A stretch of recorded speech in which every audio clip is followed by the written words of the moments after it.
We reached the bobber fields, with the life enders trailing close behind. The bobbers spread out in all directions, bulbous creatures, some the size of small moons, floating in open space, and every so often, a bobber would kick its huge leg out wildly. They were an odd but amazing sight to see, and I wished to use them to my advantage. Rusty rolled over to the cockpit control. I sent the signal, sir. I balanced the viewing pen on the dashboard and kept my eyes focused on the Life Ender's tight line of ships. I guessed 15 in all, but Rusty corrected me. 17, sir. The plan was risky, but of all my ideas, this plan produced the best odds. Rusty gave it a 59.3% chance of success. Not very high, but my other ideas fell short of 28%. Are we in position, Rusty? Yes, sir. Rusty convinced the Life Enders to follow. I worried that they would grow suspicious of our choice to fly through a bobber field, but it seemed the Life Enders were loyal to Kilroy to a fault. On my mark, Rusty navigated our ship nearer the legs of a larger bobber. The Life Enders followed. They are suspicious of our maneuvers, sir. Stay on course.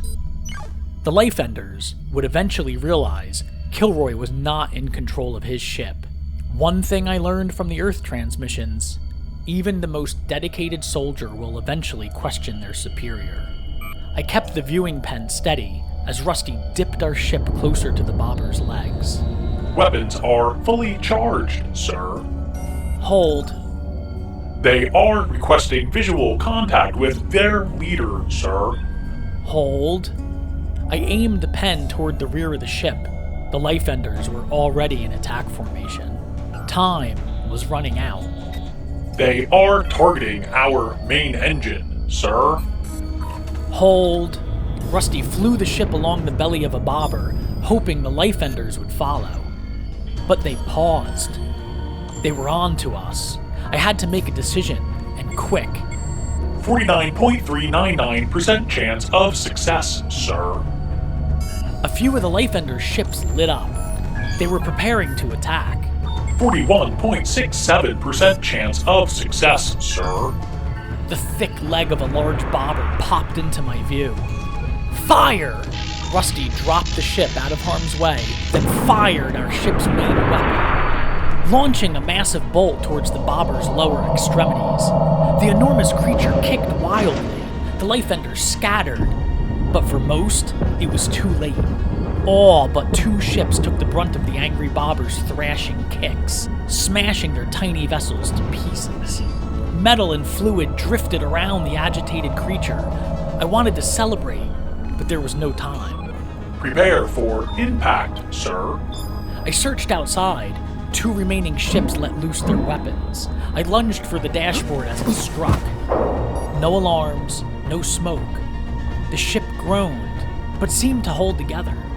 Report, Rusty. The ship sustained minimal damage, sir. Charge our main weapon. A deep hum filled the cockpit. The Life Enders paused their attack, and before I could question why, the small ships skipped away. All transmissions have ceased, sir. Did they flee? Yes, sir.